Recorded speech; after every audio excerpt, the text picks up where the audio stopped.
And welcome back to the channel where we talk about only good comics. I'm Brant, and this is Friday First. This is that series where we talk about those brand new #1 issues, character debuts, new story arcs, and the like. This is for books that are coming out next week, June 19th, 2024. And not a whole lot of first issues. I actually only have, I think, 5 books to talk about this week. 6. I forgot I threw in an extra one there. And I've got about 3 recaps, but then I have some other anticipated to share. So it probably won't be as long of an episode this time, since there's not a whole lot to talk about. But hopefully there are a couple of gems in there, so we'll see. So just a quick note. I think I mentioned this last week, but um, and maybe not. But this coming week, next week, June 20th through 23rd, I will actually be at Superhero Comic Con in San Antonio, Texas, set up at table I-129. I believe it's in the vendor area.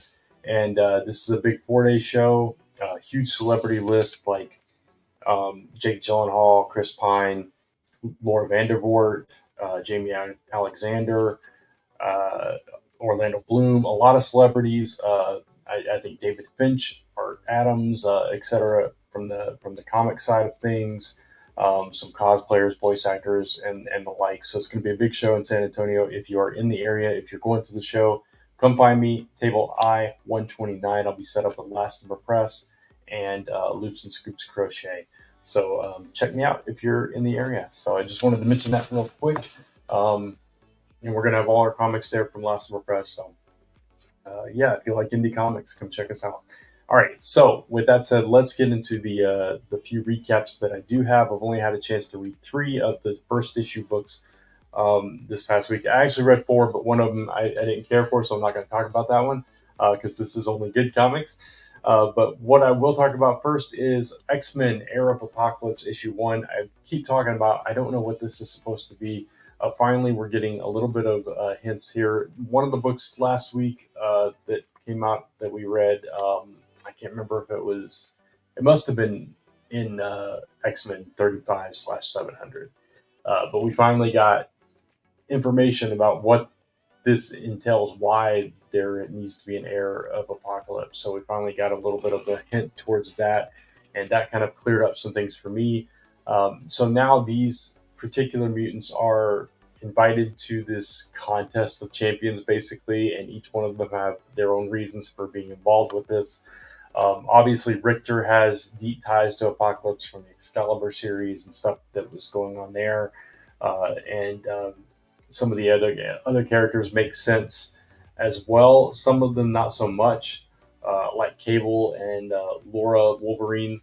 But it's interesting. It wasn't exactly what I expected. So they all had to go through these trials in this like temple, and then all of a sudden this thing breaks out, and they all kind of have to team up to take on this threat. And then there's a big cliffhanger with a character returning that I'm not going to spoil here.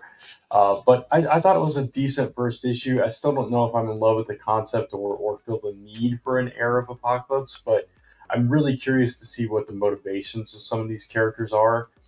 And we also saw Angel and Sunfire in this issue as well. So interesting developments with those characters. Not sure where things are headed and who's going to be the ultimate heir of Apocalypse, but it is going to be a little bit more interesting than I thought, following this journey of who and why. So that's X-Men: Era of Apocalypse. Next, we have Lawful. I actually did a brief recap TikTok on this week, and I really enjoyed this first issue. This is from Greg Pak and Diego Galindo from Boom Studios, and basically it's this kind of walled city where if you lie, if you commit a crime, if you do anything that is considered unlawful, you start slowly turning into a monster. So every deed causes some mutation to happen to you, whether it's your hand turns into a paw or a claw or whatever. You grow these horns, a tail, etc. As you can see with one of the characters on the cover there. and it's about this kid Sung, who is the character in the foreground there, who doesn't want this to happen. He did one thing as a kid. That's in the preview pages that they released with the book. He threw a rock in this river to see if these monsters existed. These things, scales or whatever you want to call them, popped up on his chest, and he didn't want to be a monster, so he stopped committing any kind of wrongdoing his entire life. He's lived it straight and narrow, afraid to cross the street at the wrong time, etc. And he's tried to live his life without turning into a monster. And now he's faced with like this test he has to take to become this certain position, and you have to be a completely law-abiding citizen to pass this test and everything. But things, of course, take a turn because there wouldn't be much of a story if they didn't. I thought it was a really solid first issue, and an interesting kind of commentary on morality and what kind of, I don't know, this effect on society and on the person in society about abiding laws and whatnot, and kind of your take on what laws are and who makes the laws and all that kind of stuff. So really interesting book, and it's fantasy based monsters and all that stuff. So of course I like it for that reason as well. But I thought it was a really good first issue. Next, and finally, we have Scarlet Witch issue number 1. This continues Steve Orlando's run, first in Scarlet Witch, then in Scarlet Witch Quicksilver, and now Scarlet Witch. And this is the first issue of this new arc as Scarlet Witch faces a new threat in this book. So the lead up with this, obviously, they reference stuff that came before, but it's kind of this new fresh start where now Quicksilver's gone, he's doing his thing. He does pop up in this issue, I will say that, but I'm not going to say how or why. But this is a fresh start for Wanda, and she starts off this issue realizing that in this town of Lockkill that she's made her home, she's kind of realized that she no longer has to be the Scarlet Witch. She can be, I mean, she is the Scarlet Witch, and when she needs to be the Scarlet Witch, she will be. But she can just be Wanda, and the people in this town think of her as Wanda. She's got this nice little supporting cast of Darcy and this guy Mantor, who's a magician that's been around for a long time as well. And so she's formed this like little patchwork family of hers, and she's found a place in this town where she's respected and loved, and it's just this new start for her, and she's kind of enjoying that. And all of a sudden, things take a turn for the worse. Everything goes to chaos as this new character pops up that, if you're an astute reader, you will recognize from a certain run in a certain book. Fantastic Four. I'll spoil that. There's somebody that pops up from a Fantastic Four story that wasn't too long ago. I remember it. I did read it, and it was like, oh, that character. That's an interesting character to bring to face Wanda, and it is a huge threat. If you remember the story, if you remember the character and the weight that they carried in that particular story, you'll understand the threat that this character presents to Wanda in this book that kind of turns her nice little new life completely upside down and kind of starts destroying it left and right. So, very strong first issue to this new arc of the series. The art continues to be gorgeous as well. The storytelling is fantastic. The character development in this book is top notch. I just loved this entire run, and this book was no exception. That's all the recaps I have. So let's jump right into next week's first issues, which again, I've only got 6, and I think 2 of them, maybe 3. No, 2 of them are honorable mentions. So really only 4 books to actually talk about. So let's get into those. All right, the first honorable mention this week is Venomverse Reborn issue 1. This is for all of you out there that love the Venomverse, that read Venom constantly. I don't read the book, and I'm not too particularly invested in the Venomverse, but I definitely wanted to mention it because it's a brand new #1 issue for anybody that is a fan of what's going on there. So this is multiple stories, I believe. Benjamin Percy, Brian Lovell, have an Avengers tale in this. Christos Gage puts Venom through the Insomniac game. Yeah, Insomniac games. Marvel Spider-Man 2 across the Venomverse to take on Null. And Al Ewing and Danilo Beirut have a tale about that sets the stage for tales spinning out of the current ongoing Venom series as well. So 3 stories, 3 creative teams in this book about the Venomverse. So if that is your jam, check it out. And sorry I stumbled over that.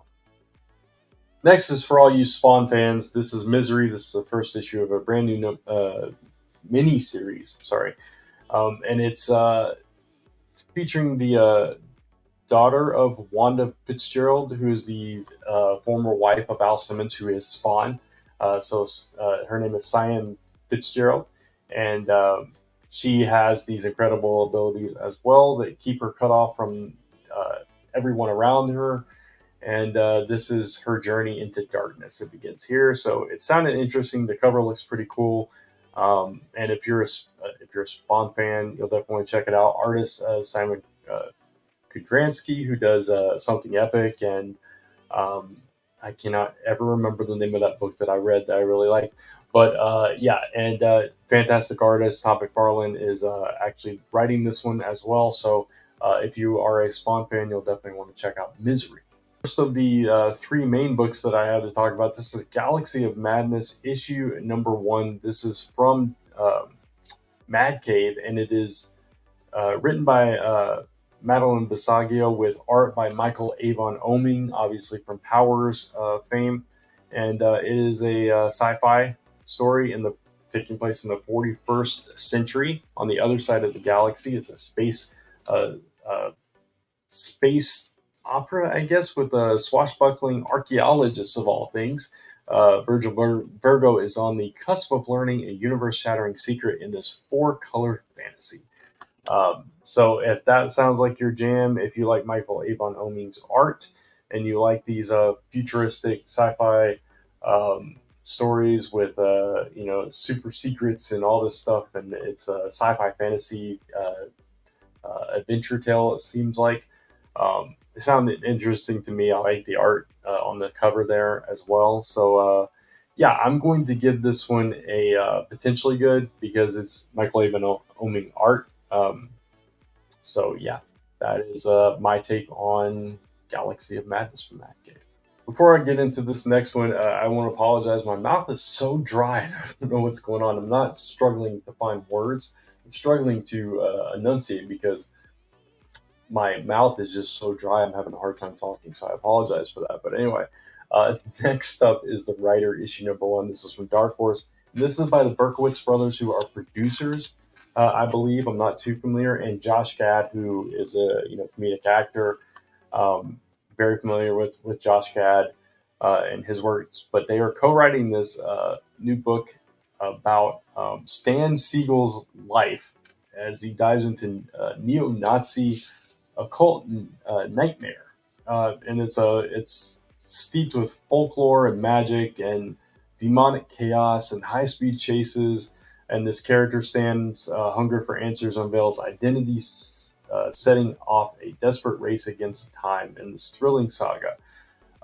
So very interesting. Obviously, the alliterative name here is kind of homaging some different things.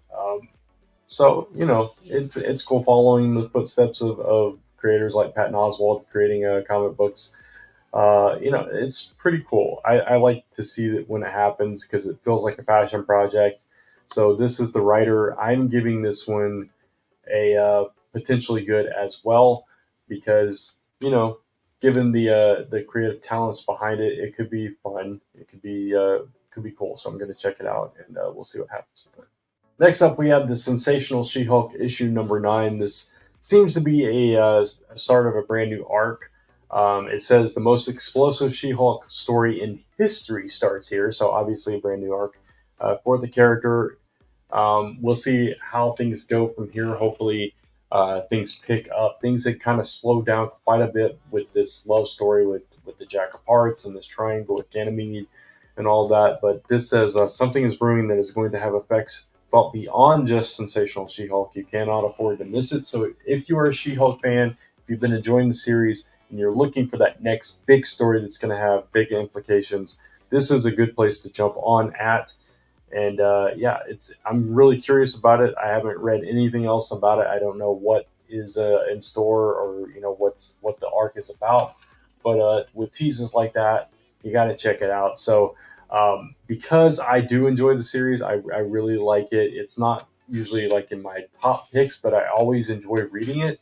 I'm going to give this one a promisingly good, and hopefully this new arc will step it up in my rankings a little bit. But we'll see. For me, it's a promisingly good for now. And finally, this should come as no surprise that this is going to be the last book I talk about, which is usually my most anticipated of the group of books on this show, is Destro issue number 1. It's G.I. Joe. Of course, I'm going to love it. I've loved everything coming out of the Energon Universe so far. This is Dan Watters writing here, so Dan Watters stuff I usually tend to like, I believe. Universal Monsters Creature from the Black Lagoon wrote that. I enjoyed that as well. Loki, enjoyed that. And we have artist Andre Bresson from Darkrai and Birthright. Absolutely love the art in Birthright. And I like the art in Darkrai too. That book just wasn't my thing. So really gonna love the art and the writing in this book. It's again Destro, one of my favorite Cobra characters. Uh, he's always been a favorite of mine. I always loved reading him, even in like the Marvel run of GI Joe and that entire run. So they really fleshed out his character in that book. So I'm really curious to see this version of Destro. We've already seen some of him in the other books, and Duke specifically, and we've seen him already like at the forefront of weapons development with the M.A.R.S Corporation, and kind of I think we saw him at the end of Cobra Commander as well, where he's kind of in a way being forced to work with Cobra Commander. And now we get the Crimson Twins introduced here in this book with Tomax and Xamot. So really excited to see Tomax and Xamot make their appearance in the Energon Universe, and learn more about Destro in this miniseries. So I'm really excited about this one. And because I've enjoyed every single book out of the Energon Universe so far, and I like the creative team here, and I like the characters, there's no way this one is not getting my one and only positively good. I have not read it, but I know it's going to be great. So that's Destro, issue number 1, positively good from me. And believe it or not, that's all the first issues that I have to talk about. So let me share a few of the other anticipated books that I have coming up this next week. So first up, I'm just going to lump all the Blood Hunt stuff together. So I'm going to show those covers off real quick. We've got Doctor Strange, that is a tie-in. The last issue was a really good, strong tie-in. He is a vampire. He's been turned into a vampire, and now he's like projected in this astral form, so that he can communicate still with the other heroes and kind of guide them through this. He was turned by Blade. Interesting stuff going on there. Also, Wolverine Blood Hunt issue 2. The first issue really surprised me. It was really strong, teaming up with this other character to take on a certain sect of vampires that are targeting Wolverine for some odd reason, and led by Maverick, as we learned last issue. But this felt like a classic Wolverine story. Yes, it loosely ties into Blood Hunt, but it is its own tale, and it's a really good read. So if you're a Wolverine fan, I think you'll enjoy this one. Dracula, again, surprised me and was really relevant to the overall story, especially his connection to Blade's daughter. And now apparently we're getting Daredevil thrown into the mix as well, so that's going to be fun. And Black Panther as well, as he's trying to fight the urge to be a vampire and tap into his other abilities, and try to defend his homeland at the same time as fighting off this infection and Blade being in his head. So really strong stuff from Blood Hunt that has really surprised me as with how much I've actually enjoyed the story so far. Next up, we have I Heart Skull Crusher issue number 4. Really enjoying this series. This is just a fun series. It's a kind of a guilty pleasure for me. Uh, Gives off some anime vibes, but also just some fun uh, kind of team building exercises, stuff like that, with a lot of hyper violence, which is odd to say, but just some fun stuff. They have a bear on their team that is an actual bear and just is like eating people left and right, but it's comical. Just a fun series all around. Wonder Woman issue 10 sees the return of the triumvirate of Wonder Girls with Cassie, Donna, and Yara back in the mix, but we also have Cheetah appearing. So all kinds of great characters kind of fused into this issue of Wonder Woman, which has been a fantastic run for me personally. Faith returns issue 2. I love Faith. I love the character. Last issue was decent. I have read better Faith stories before, but I still am enjoying it. Still, everything I love about the character is present in this book, and I'm curious to see where issue 2 takes this series. Spider-Man issue, or I'm sorry, Spider-Woman issue 8. Obviously, a Hulk in the mix here. This is just another fun series. Since she moved to the West Coast, I'm enjoying this take on Spider-Woman and just kind of her rediscovering herself. Ultimate Spider-Man issue number 6. Really enjoying this series, and now it's more about the Kingpin is introduced in this issue as well, and I think we get the final chapter of kind of the background of Harry Osborn. Let me find it real quick.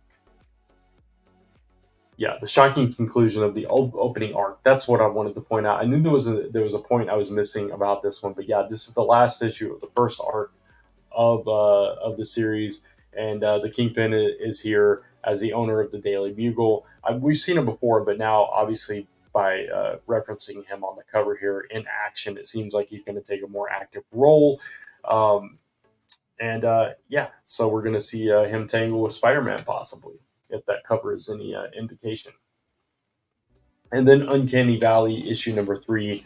Absolutely fantastic series. Looks like we might be getting some more cartoon characters in the mix here, as well as young Oliver gets properly introduced to this cartoon world. Fantastic series.